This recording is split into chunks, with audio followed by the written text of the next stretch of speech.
Good morning and very warm welcome to my dear student. Today we are going to start our new lesson, lesson 3.4 of class 5, and the name of the lesson is reconciliation, and here are some word meaning related to this lesson.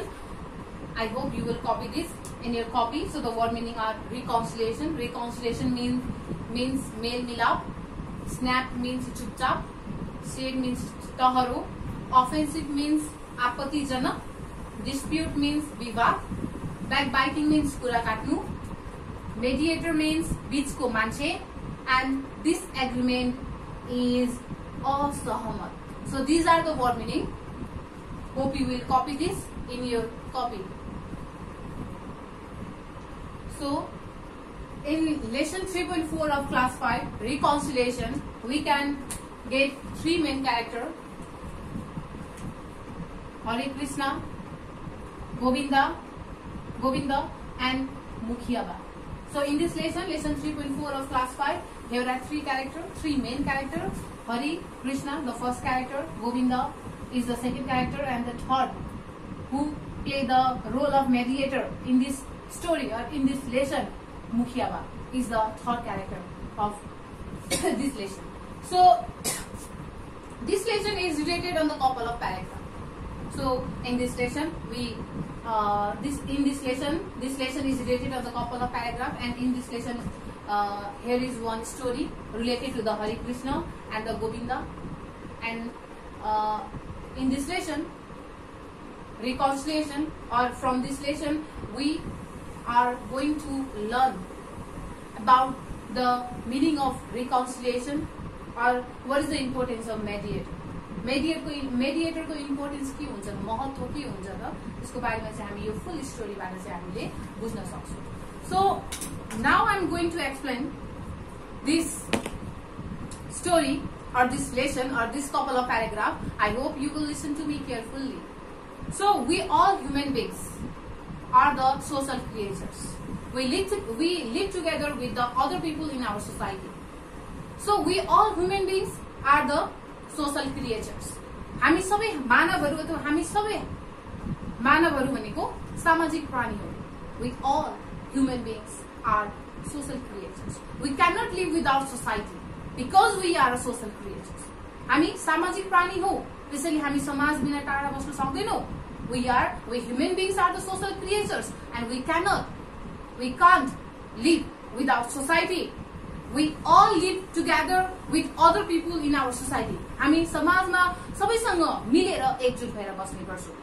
We respect and cooperate with each other in need. र हामीले एकअर्कालाई सम्मान गर्छौं, एकअर्कालाई सहयोग गर्छौं. Whenever we need help, we help each other. We respect each other. We cooperate with each other. But the days in the society are not the same all the time. तर समाजमा समय सधैं एउटै हुँदैन. The days in the society are not same all the time. हरेक दिन समाजमा दिन सधैं एउटै हुँदैन. There may be conflict among us due to the misunderstanding. गलत फैमिलीको कारणले गर्दा हामी बीचमा केही द्वन्द्वहरू अथवा केही झै झगडाहरू पर्न सक्छ, मिसअन्डरस्ट्यान्डिङ पर्न सक्छ. They may occur conflict among us because of misunderstanding. This conflict create negative environment in the society. र त्यो कन्फ्लिक्टले अथवा त्यो द्वन्द्वले हाम्रो समाजमा नकारात्मक वातावरण सिर्जना गर्ने गर्छ. The conflict create negative environment in our society.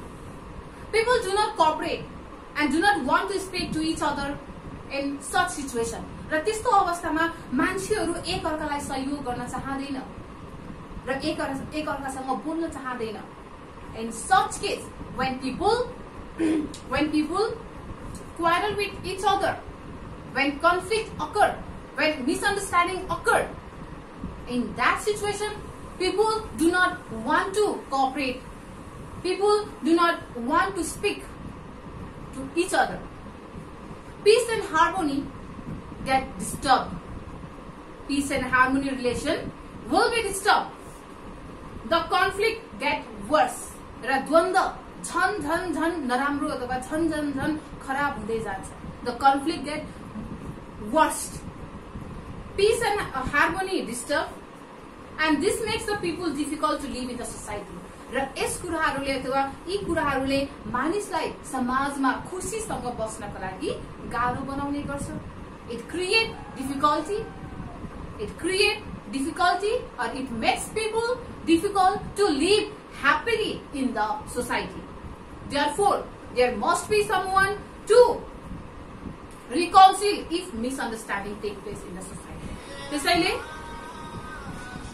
त्यसैले सोसाइटीमा एउटा यस्तो व्यक्ति हुनुपर्छ, एउटा यस्तो मेडिएटर हुनुपर्छ जसले यदि हामी बीचमा मिसअन्डरस्ट्यान्डिङ क्रिएट भयो त्यो मिसअन्डरस्ट्यान्डिङलाई रिकन्सिल गर्नको लागि एउटा मेडिएटर हुनुपर्छ. There should be one mediator who reconcile our misunderstanding, our problems. The reconciliation is the end of the disagreement and the beginning of a good relationship. Reconciliation मेलमिलाप भनेको, डिसएग्रीमेन्ट समाप्त भएर एउटा राम्रो सम्बन्ध इस्टाब्लिश हुन्छ भने अथवा सुरु हुन्छ भने त्यसलाई चाहिँ हामीले reconciliation भन्ने गर्छौं. So in reconciliation, mediator play an important role. In reconciliation, mediator play an important role. If we see any conflict between the people in our neighborhood or among our friends in our school, we have to play the role of mediator to pacifying them. यदि हाम्रो छर छिमेकमा हाम्रो साथीभाइ बीचमा हाम्रो साथीभाइहरू झै झगडा गरेका छन् भने अथवा हाम्रो छर छिमेकीहरू झगडा गरेको छ भने we should play the role of mediator. We should play the role of mediator. हामीले मेडिएटरको रोल हामीले गर्नुपर्छ. We have to play the role of mediator to pacify the problems, to pacifying them or to pacifying their problems. So now read the paragraph. Here is one story.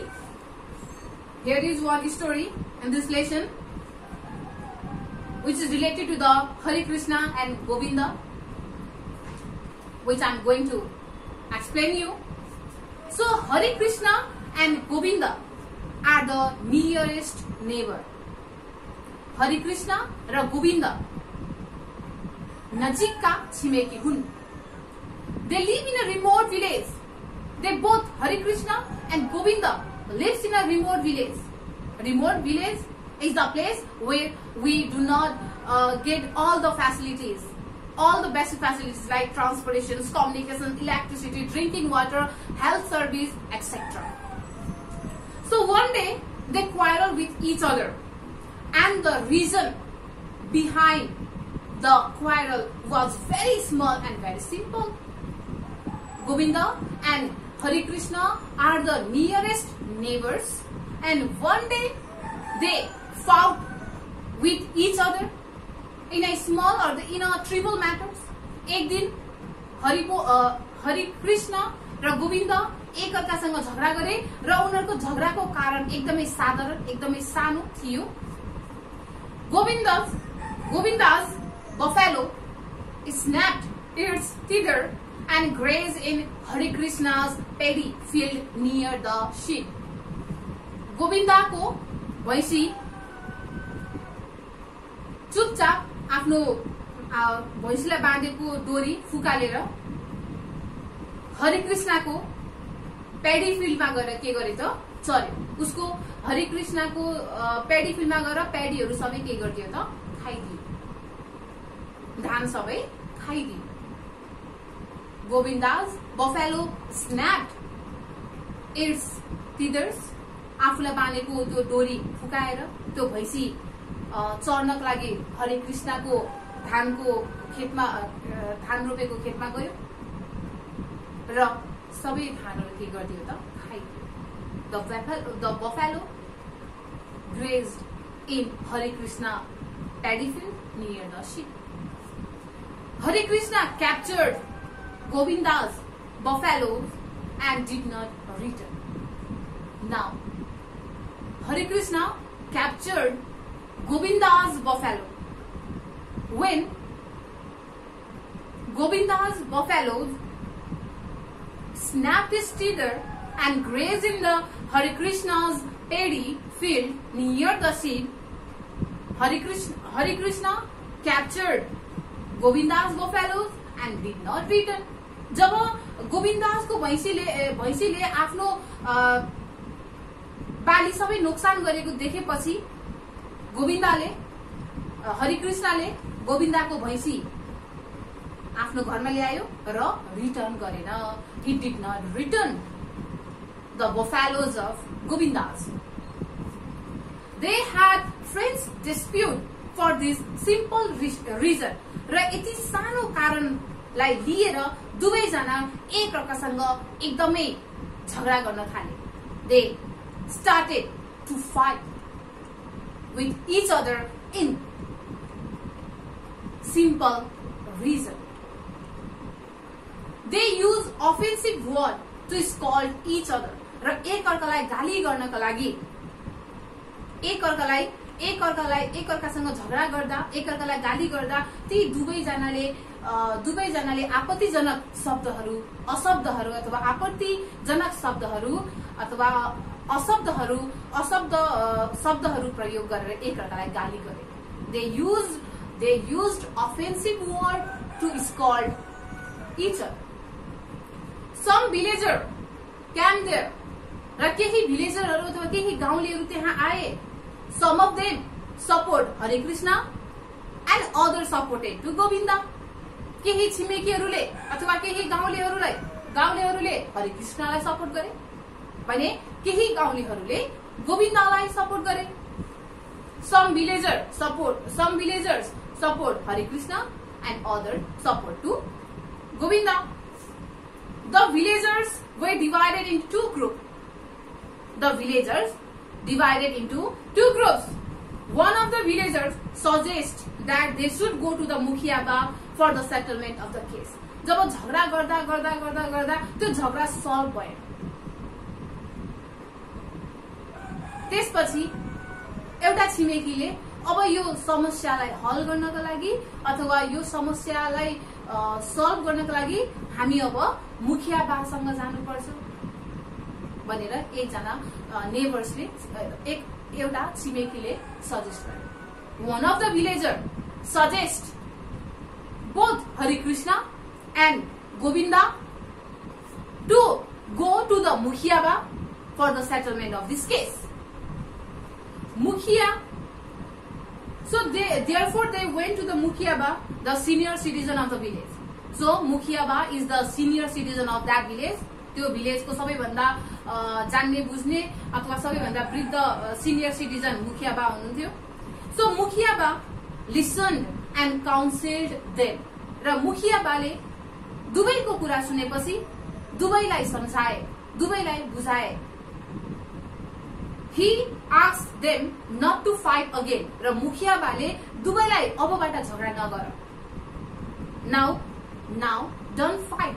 अब झगडा नगर. We should disclose this fight. हामीले यो झगडा अब बन्द गर्नुपर्छ. अब झगडा नगर भनेर मुखियाबाले दुवैलाई सम्झाउनु भयो.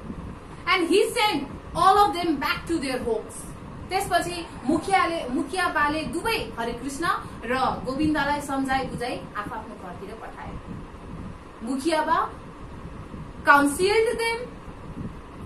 First he listened them and after listening their problems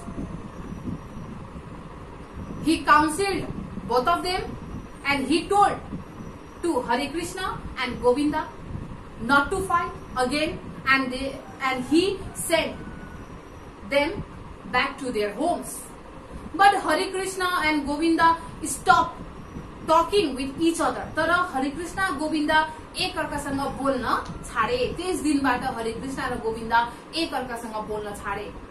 They started backbiting each other. र र एक अर्काको कुरा काट्न सुरु गरे। हरिकृष्णले गोविन्दको कुरा काट्ने र गोविन्दले हरिकृष्णको कुरा काट्न थाले। They also from group against one another. यसको साथसाथै गोविन्द र कृष्णले आफ्नो एउटा ग्रुप पनि फर्म गरे। They form their own group. They form a group against one another. And Uma, a villager who lived in the same village, knew it and reported to the Mukhya. त्यसपछि उमा त्यसै गाउँमा बस्ने एक छिमेकीको नाम हो। Uma the villager who lived in the same village knew it. जब उसले यो कुरा थाहा पाए, when she knew about the situation, she rushed to the Mukhya and she reported to Mukhya. जब उसले सबै कुराहरू थाहा पाए, सबै सिचुएसनको बारेमा उसले थाहा पाए, त्यसपछि ऊ मुखिया बासँग हतारिँदै गए र मुखिया बालाई उसले सबै कुराहरू भने। She told everything to Mukhya ba. Mukhya ba gave her an idea to deal with the conflict between Hare Krishna and Govinda. And Mukhya ba gave her an idea how to disclose or how to deal with the conflict between the Hare Krishna and the Govinda. Hare Krishna र गोविन्दको यो द्वन्द्वलाई अथवा यो झगडासँग कसरी हामीले deal गर्ने, कसरी यो प्रब्लम्सलाई अथवा यो कन्फ्लिक्ट कसरी हामीले डिस्क्लोज गर्ने, कसरी बन्द गर्ने, कसरी सर्ट आउट गर्ने, त्यसको बारेमा उमालाई मुखिया बाले आइडिया दिनुभयो। मुखिया बा gave idea to Uma to deal with the conflict between the Hare Krishna and Govinda. Then Uma went to Hare Krishna. Uma went to Hare Krishna and counseled him. Uma went to Hare Krishna. Uma Hare Krishna को घरमा गयो र हरे कृष्णलाई सम्झाए। He counseled to Hare Krishna, and after counseling or after convincing Hare Krishna, she went to Govinda and she did the same there. After convincing or after counseling Hare Krishna, she went to Govinda and she did same there. र त्यहाँ गएर पनि उसले हरे कृष्णलाई जस्तै गोविन्दको घरमा गएर गोविन्दलाई पनि उसले सम्झायो, बुझायो। Then both of them were taken to the Mukhya ba for the reconciliation. र मेल मिलापको लागि दुवै हरे कृष्ण र गोविन्दलाई उमाले मुखिया बा कहाँ लगिन्। Through this process, the conflict between Hare Krishna and Govinda was managed. यो प्रोसेसबाट हरे कृष्ण र गोविन्दको जुन द्वन्द्व छ त्यो manage. After that, they don't have any sort of misunderstanding between them. अहिले हरे कृष्ण र गोविन्दको बीचमा कुनै पनि मिसअन्डरस्ट्यान्डिङ अथवा कुनै पनि गलतफहमी छैन। All the misunderstanding were sorted out. All the misunderstanding were sorted out. Now they live happily, helping each other. Now both Hare Krishna and Govinda live happily, helping each other. अहिले गोविन्द र कृष्ण खुशी साथ एक अर्कालाई मदद गरेर बसेका छन्। So likewise, the mediator Mukhya ba, likewise the mediator Mukhya ba sort out the misunderstanding between Hare Krishna and Govinda. So like Mukhya ba, we can also sort out the misunderstanding. We can also disclose the conflict. We can also disclose the conflict. So from this story, we knew that mediator play an important role to disclose the conflict or to sort out the misunderstanding. And if we saw any quarrel between our friends or our neighbors. Whenever our friend quarrel with each other, or whenever our neighbors quarrel with each other, we have to play the role of mediator to pacify them or to pacify their problems. Okay, so here are some homework for you related to this lesson 3.4 of class 5, reconciliation. So for homework, I have given you 3 true false and 4 question answer. So first come to the true false. Question number 1, we respect and cooperate with each other in the class. So what will be the answer? The answer will be true. So in the question number 2, reconciliation help us to live peace and harmony. reconciliation में हामीलाई peace अथवा harmony सँग चाहिँ बस्नको लागि चाहिँ सहयोग गर्छ. So what will be the answer? The answer will be true. So in the question number 3, mediator play an important role in pacifying the problems. The mediator play an important role to pacifying the problems. हाम्रो problems लाई sort out गर्नको लागि mediator ले मुख्य भूमिका खेल्ने गर्छ. So the answer will be true. So likewise, now come to the question answer. The question answer, question number 1, what is reconciliation? Reconciliation means what? So the end of disagreement, the end of disagreement and the beginning of good relationship again is reconciliation. So in the question number 2, make a list of 3 advantages of reconciliation. Reconciliation को मेल मिलाप को 3 वटा फाइदा लेको. It create peaceful harmony. It create peace and harmony in the society. It create positive environment in the society. Number 2 point. And the third point is it makes us easy to live happily in the society. So you have to write 3 advantages of reconciliation. मैले 3टा advantages भनिहाले, त्यसरी नै लेख्नु होला. And in the question number 3, write 2 causes of conflict among the friends in the class. साथी भाइको बीचमा द्वन्द्व हुने कारणहरु के हो त? 2 वटा कारण लेख्नुहोस्. So the first causes is misunderstanding. The first causes of conflict among the friends is misunderstanding. Second is the ego, selfish nature, proudy nature. So this is the causes. This is the causes of the conflict among the friends in the society. You have to write only 2 causes. Okay. Now in the question number 4, why should we reconcile if any conflict takes place? Okay. Why should we reconcile if any conflict take place? जब कुनै conflict वा के द्वन्द्व हुन्छ त्यसलाई हामीले किन reconcile गर्न किन जरुरी छ? मेल मिलाप गर्न किन जरुरी छ? Because it creates negative environment in the society and makes us difficult to live happily in the society. We should reconcile if any conflict take place, because conflicts create negative environment in the society and makes us difficult to live happily in the society. So this is the question answer. This is the true false. This is your homework. I hope you will do this homework at your home. Thank you very much.